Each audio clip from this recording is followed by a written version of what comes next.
Hi, this is my public apology. This is my public apology for hiding behind fear.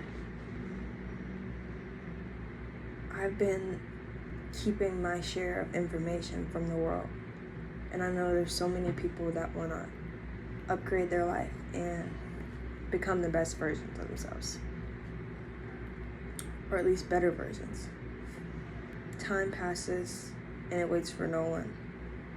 It's long overdue that I stand up. So thank you for joining me. This will be my first video, and I'll be talking about liberation. Liberation from the mind. The mind is a powerful tool, but it should not be in control. The mind that I'm referring to is the one that has your emotions and your ego, your pride, and the parts of you that want external things. They can either drive you or hold you back, but it will inevitably hold you back if you're not in control. This world holds a lot of things and so many different perspectives. Every being has a valuable perspective and holds its own information. That's why it's important to get information from all kinds of sources. I've heard a phrase that said that you can learn something from, I don't want to say a dumb person, but an ignorant person, a person with less knowledge than you, for the simple reason that everyone's perception is different. It's important to read books, even if they're not factual and science books and history books. It's still important to read books because they can give you valuable insight. It's important to read books because they also have another perspective, even if it's a completely different world. You can learn from them. For me, a thing that I enjoyed taking from a book was how relatable they were.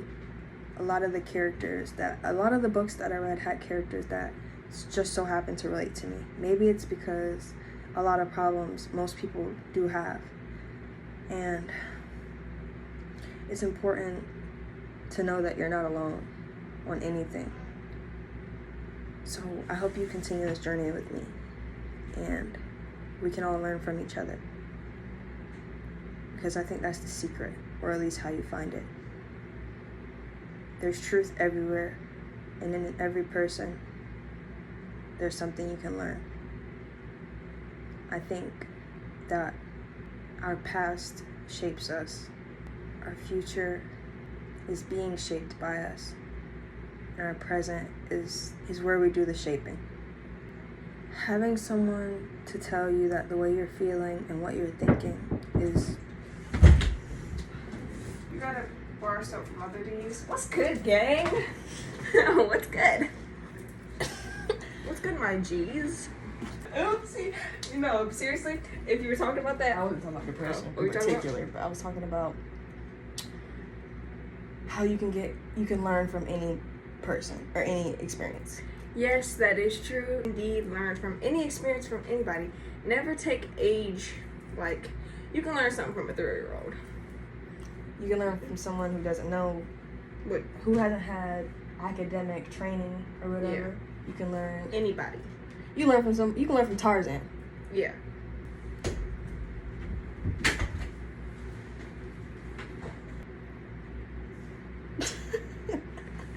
To continue, our future is in our hands, and the present literally is.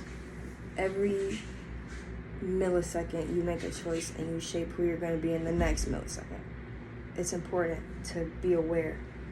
That is something that I'm working on currently.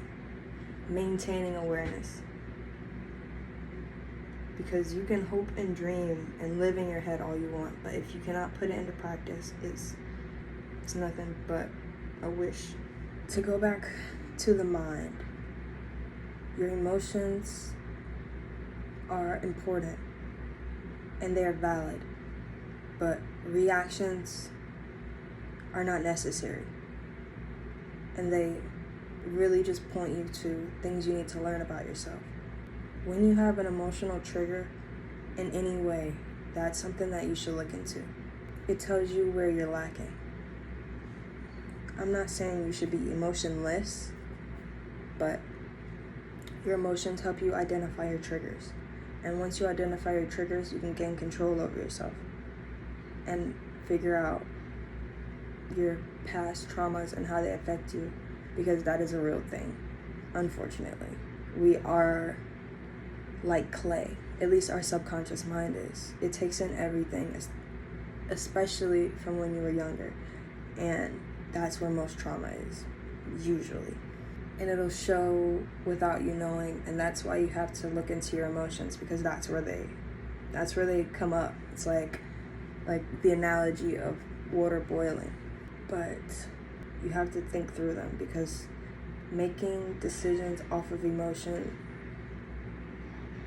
in my experience, has always led to regret. Even if it's a good emotion, unfortunately. Except for, you know what, I cannot say that every time I acted off of a good emotion, it led to something bad. When I act on excitement, it doesn't. But when I'm super happy and I want to talk about something, that'll be the time where people don't want to listen to me. Or if I'm feeling super giddy and I have a crush and I say something, that's when they don't like me. That, like, it's just, you cannot act strictly off of emotion. You have to have thoughts behind it. You have to analyze the situation before you make an emotional decision. Take it from me. I guess I should have started with, who am I to be telling you this? I am a retired overreactor. I'm a retired sensitive person. You can imagine how many messes that's got me in. Never got me out of anything. But I'm not gonna say that they weren't beneficial, because think of it like yin and yang. There's good in the bad, and there's bad in the good. In this situation, these reactions would be bad, and the good in them would be the lessons I learned. I would not be able to speak on this if I didn't do all the things I did. And I seen a thing somewhere, and it was like, anybody in your specific situation with your mind, your body, like your experiences, like anybody who was you would have made the exact same choices. One thing that I've been focusing on is acceptance, like even of the horrible, and of the super good. The things that I can't stand, the things that I like just make me aggravated, and it's usually about other people. When someone else can trigger any kind of emotion out of you, that's when you need to look into yourself. And you have to, because that's a wound, there's something that you need to dig deeper into. I think I said that earlier, but your emotions will guide you. You can't let them lead you, though. You know what I'm saying? Like, they can't be in control, but they are important messengers of wounds that you may have. It's important to learn yourself, and that's pretty much the topic, the main topic. What everything I've said stems from. You have to learn yourself. That's how you master yourself. And once you master yourself, nothing can stop you. I'm still working on it, okay? So let's work on it together. My name is Lamija Tomlin, and I'm probably gonna have to do my intro here, because I really didn't do one. I just started chatting. Hi. I want to make sure that you're interested in what I'm talking about and you see value in it. I can see the value in it.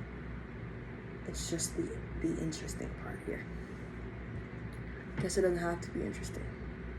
It's fucking important, okay? So, this is like my debut to like my real self to the internet. Hi. Or should I be like... No.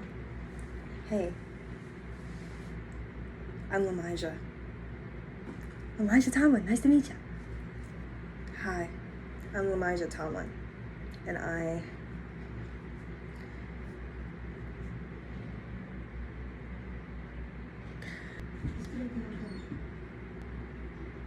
Hi, I'm Lamijah Tomlin, and I have a goal. I have a goal to repair this world, one person at a time, one video at a time. I know this world has been corrupted through subconscious engineering. I'm going to take a direct approach and an indirect approach. My direct approach will be these videos, teaching people about the nature of existence and teaching them that their thoughts and their feelings are okay, because everyone is just trying to live at the end of the day. My unconscious approach will be with me leading by example. These people, they're hurting, and they're hurting other people because they don't know they're hurting. It took me a long time to realize I was hurting, and what expedited that was other people and experience and the knowledge that came to me throughout that process. Everything came together almost perfectly for me to be here now, helping others as I help myself, because we are definitely learning this together. I love you all. Thank you. And let's fucking fix this. Let's repair the world, starting with ourselves.